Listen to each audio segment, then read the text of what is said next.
ఒకసారి చూస్తే ఏదో ఫ్యాక్షన్ సినిమా చూసినట్టుగా అనిపించింది లిటరల్లీ. అంటే ఒకసారి ఇది చాలా మీకు ఇప్పుడు చూపించింది జస్ట్ ఏదో అంటారు కదా, ఒక చిన్న మచ్చు తునక మాత్రమే. నిజంగా వాళ్ళు జంతు బలులు చేసి మేకల తలలు నరికి వాళ్ళే పోస్టులు సోషల్ మీడియాలో పెట్టుకునే స్థాయికి వాళ్ళు దిగజారిపోయారంటే వాళ్ళు ఎంత ఉన్మాదుల్లా తయారవుతున్నారు, వాళ్ళు ఉన్మాదుల్లా వాళ్ళ నాయకుడు ఎలా తయారు చేస్తున్నాడు అన్న విషయాన్ని కూడా ప్రజలు గ్రహించాల్సిన అవసరం ఉంది.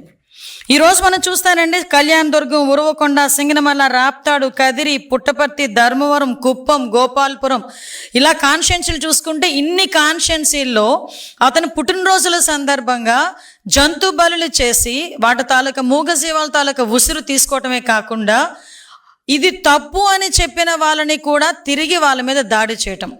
ఒక గర్భిణి అండి, నిజంగా గర్భం దాల్చారు అంటేనే ఆ కుటుంబంలోని ఆ ఆడబిడ్డని అపురూపంగా చూసుకుంటారు.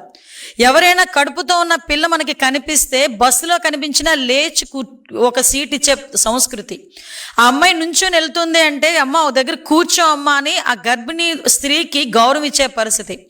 అటువంటి గర్భిణీ స్త్రీ అక్కడ బయట వాళ్ళు సంబరాలు చేసుకుంటూ ఇష్టానుసారంగా క్రాకర్స్ కాలుస్తూ ఉంటే ఆ అమ్మాయికి కొంచెం గాబరా అనిపించి కొంచెం దూరం వెళ్ళి మీ సంబరాలు చేసుకోండి అని చెప్తే కడుపు మీద కాలితో తన్నేడంత ఉన్మాదం ఉన్నదంటే ఈ రోజుకి ఆ నాయకుడు నోరిప్పట్లేదంటే జనాలకు ఎటువంటి మెసేజ్ వెళ్తుందో ఒక్కసారి ప్రజలు కూడా మనం ఆలోచించేసుకోవాల్సిన అవసరం ఉందండి. ఈరోజు ఎక్కడో ఏదో మారుమూల గ్రామంలో తెలుసో తెలియకో ఎవడో ఇలా నరికాడు ఇలా చేసాడు అంటే మనం వాడు ఎందుకు చేశాడు అన్న దాని మీద ఎంక్వైరీ చేసుకోవచ్చు.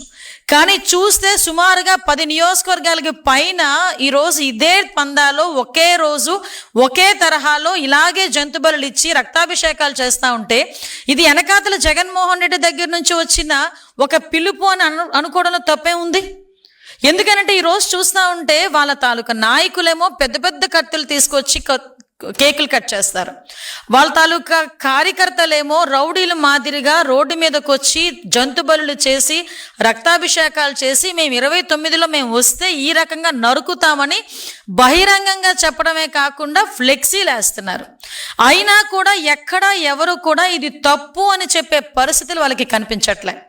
ఒక గర్భిణీ స్త్రీ మీద చేయి చేసుకున్నాడు, కడుపు మీద కాలుతో తన్నాడని కేసు పెడితే ఇంకొక వైసీపీ నాయకుడు బయటకు వచ్చి అతను జనసేన నాయకుడు అని చెప్పి దాన్ని తీసుకొచ్చి రాజకీయం చేయడానికని చెప్పి ప్రయత్నం చేసే పరిస్థితి.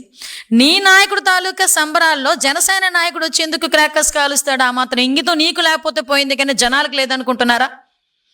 ఈరోజు ఒక్కసారి మనం ఆలోచించుకుంటానండి, ఈ రకంగా వీరు చేస్తున్న ఉన్మాదాలు ఒకవైపు చూస్తూ ఉంటే ఇంతకుముందు మీ అందరికీ తెలుసు, ఇంతకుముందు రౌడీయిజం చేసేవాళ్ళంటూ సెపరేట్గా ఉండేవాళ్ళు, నక్సలిజం చేసేవాళ్ళని మనం అరికడుతున్నాం, రౌడీయిజం చేసేవాళ్ళని అరికడుతున్నాం, ఫ్యాక్షనిజాన్ని కూడా గౌరవ ముఖ్యమంత్రి గారు ఏ రకంగా అణిచివేశారో మీ అందరికీ తెలుసు, ముఠా తగాదాలని కూడా ఏ రకంగా అణిచివేశారో తెలుసు, మతాల మధ్య విద్వేషాలు రెచ్చగొట్టి కర్ఫ్యూలు విధించే పరిస్థితి నుంచి కూడా ఎక్కడా కూడా మత విద్వేషాలు లేకుండా చేసిన ఘనత కూడా గౌరవ ముఖ్యమంత్రి చంద్రబాబు నాయుడు గారిది. అటువంటి పరిస్థితి నుంచి ఈ రోజు పరిస్థితి ఏందిరా అంటే వాళ్ళెవరు ఈరోజు రోడ్ల మీదకి వచ్చి ఉన్మాదుల్లా వ్యవహరించే పరిస్థితి కనిపించట్లే.